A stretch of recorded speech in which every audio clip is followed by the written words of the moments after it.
Doing the hard things sucks. Going through hard things sucks. Hard things in general suck. But no matter how much we try to avoid doing the hard things and going through hard things, life just somehow seems to give us those hard things that we need to deal with. So the reality of it is you cannot escape hard things. It's impossible to escape them. But what you can do is choose your hard. You either choose hard now and easy later, or you choose easy now, hard later. I'm going to explain a little bit more on what that means. But before we get there, you need to know that we need to do hard things to get what we want out of life. If we want to achieve something, we're going to have to do hard things. And that means it would just be easy to live an average life, to live a mediocre life that you're not satisfied with. So if you're someone that wants to achieve something great in life, then you have to prepare for the hard things more than somebody who is just okay with being average. That's why we admire those people that are of high value and that have done something with their lives. We know that they did something great to get to that point. We know it wasn't easy for them to get to where they are most of the time. Sometimes people have it pretty easy, but that's very rare exceptions. Most people take the path of least resistance and they do the things that are the easiest for them to do without any discomfort. They try to avoid discomfort, but the reality of it is you cannot avoid it. It's going to come one way or another. Now, you can either be prepared by putting yourself in deliberate discomfort, or you can just deal with it when it shows up in your life with less clarity, with a more stressed nervous system, and you'd most likely attack it with a reaction versus a response. So how do we go from chasing that comfort to ultimate greatness and ultimate fulfillment, ultimate satisfaction, long-term fulfillment, and ultimately leaving a legacy? How do we do that? How do we become a man that other men admire, that high value man? And how do we become a man that women desire? Because every single woman, if she is in her feminine nature, desires a man that is of high value, a man that can provide for her and her family, a man that has a higher status on the hierarchy, a man that provides value to the world. Every woman wants that. And every man admires the man who provides that for their woman and also provides for their entire life and has the success that we're after. And that success isn't only monetary success, it's mind, body, spirit success. That's the power of doing hard things. I used to avoid hard things. I always took the easy way out. Whatever was the least resistance, that was my choice. If I had a choice, that was my choice. I wouldn't think about, hey, if I do this hard thing, it may help me grow. I was like, nope, I don't want to do the hard thing. I'm going to go the easy route. That was all because I just wanted to remain comfortable, right? I didn't want to feel the discomfort. It's not a good feeling. Discomfort is not a very pleasant feeling in our body. So I was avoiding that at all costs and I was just seeking to be comfortable. And to be honest, I didn't even see a reason on why I should place myself in deliberate discomfort. It didn't make sense to me. I didn't even think about it. I didn't think about the fact that,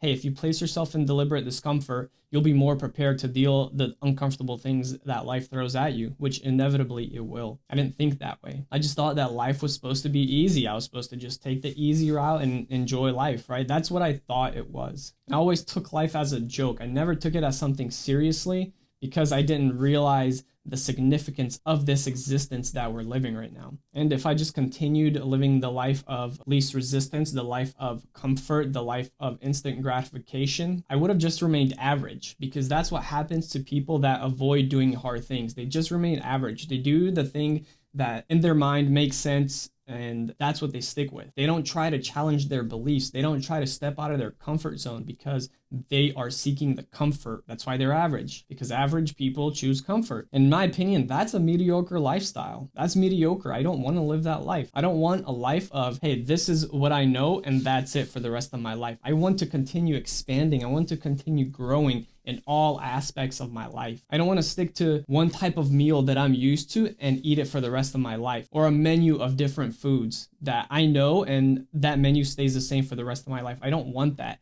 I want to explore different foods. Now, this entire thing wasn't just about foods. Take what I just said, take that metaphor and apply it to other aspects. You have this menu that you are so used to eating off of that you don't even try to expand the menu and add new dishes. You just continue living that menu because it's predictable. You've tried that food and you know it's good. So why experiment? Why try different things? I know this stuff is good. I'm going to continue doing it. That's the path of least resistance. You're taking the easy way out and you're not expanding your life. You're not expanding your energy. And if you continue doing that for the rest of your life, you're not going to leave any kind of legacy. Your great grandkids are not going to remember you. They'll just remember you as their great grandfather and nothing special about you. The goal of this life is to leave a legacy. It's to become that man that we admire. It's to become the best version of ourselves so our legacy lives on. We leave such a positive impact on this planet that we're talked about for generations and generations.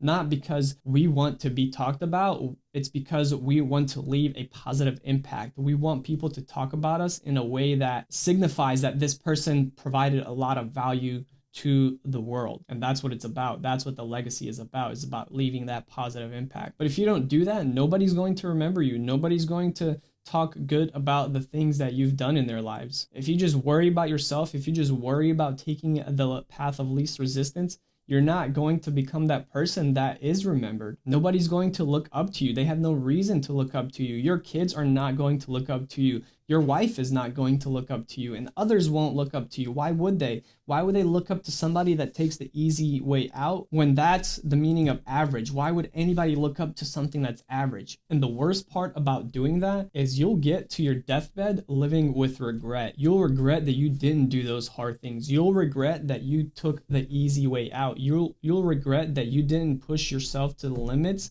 and then some. You'll die filled with regret because you didn't fulfill your purpose. You didn't become the best version of yourself. People look up to people that have what they want. They have the success, whatever that means to you. That's who we look up to, right? We look up to people that are a great example in the world, and that's what we want to do. So ask yourself this: do you want pleasure now and feel worse later? Or do you choose to suffer now, put yourself in deliberate suffering for an even bigger and better reward later? It's the marshmallow test, right? Where they had a group of kids and individually they gave them one marshmallow and they said, hey, if you can leave this marshmallow here without eating it, later we'll come back and give you another marshmallow that you can eat. So you'll have two marshmallows. But if you eat this marshmallow now, then you don't get the second marshmallow. And these kids were followed around and they were tested throughout their lives for I don't know how many years.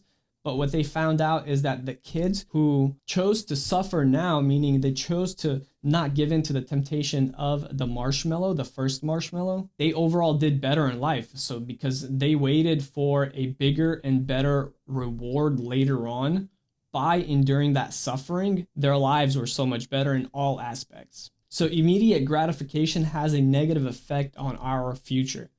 But if we can delay gratification for a future reward, and if we can also put ourselves in deliberate discomfort, then that's how you become better in life. That's how you become the best version of yourself. It's through doing the hard things. So you must understand that doing the hard things is necessary if you want to achieve something. Make yourself deal with hard things so you learn how to calm the nervous system. You learn how to deal with this experience better. You learn how to deal with discomfort better. So when life does come through those hard things at you, you will be better at to dealing with it. You got to stop looking at hard things as negative. Look at hard things as an opportunity to grow. Just because something is hard doesn't mean it's negative. Most of the hard things are there because they are trying to teach you something. They are there for you to grow in some way, shape, or form, and it's up to you to figure out how you can grow from it. And instead of having a negative mindset when something hard comes up, instead of saying, shit, I don't want to do this, or why me, this and that, instead of doing all that, appreciate when the opportunity arises for you to do something hard.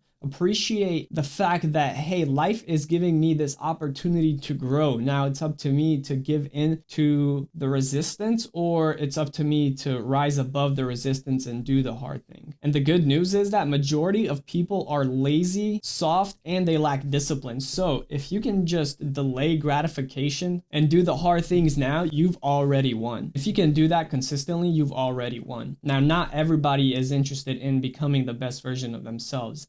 Why? I don't know. But I do know that the average people most of the time don't want to do hard things. And what I also know is that successful people do the hard thing regardless of whether they feel like it or not. They do the hard thing because they know it's helping them grow. They know that this is an opportunity of growth. They do the hard things because they know that's what brings success.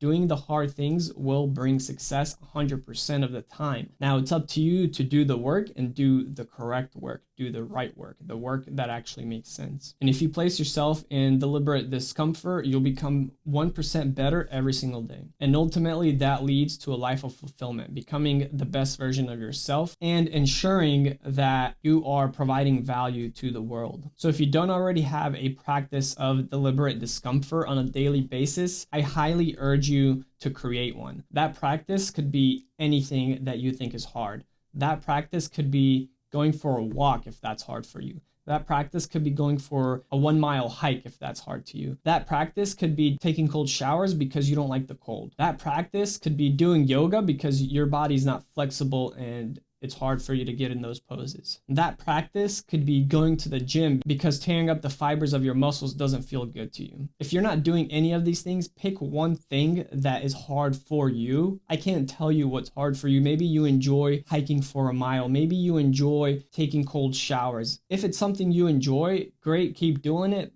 But the key here is to find something that takes you out of your comfort zone, something that is hard for you to do, and do it on a daily basis. If you do it on a daily basis, eventually it will become easy, and now you add more habits. Now you continue doing these hard things that eventually become easy, and that's great because those things are beneficial to you. So if they become easy, perfect. But don't stop there. You have to keep adding hard things into your life that are also beneficial for you. So I challenge you to find one thing that you could do today that you've been avoiding, or something that you find extremely hard. Do it today and do it for 30 days until it becomes a habit. I promise it'll be a lot easier for you to deal with the hard things that life does throw at you. That's all I got for you today. I hope that was beneficial for you in any way, shape, or form. If it was, hit that like button. Make sure you subscribe so you don't miss any episodes that I drop. And if you're taking a challenge on doing something hard for 30 days, leave me a comment down below and let me know what it is. See you on the next one.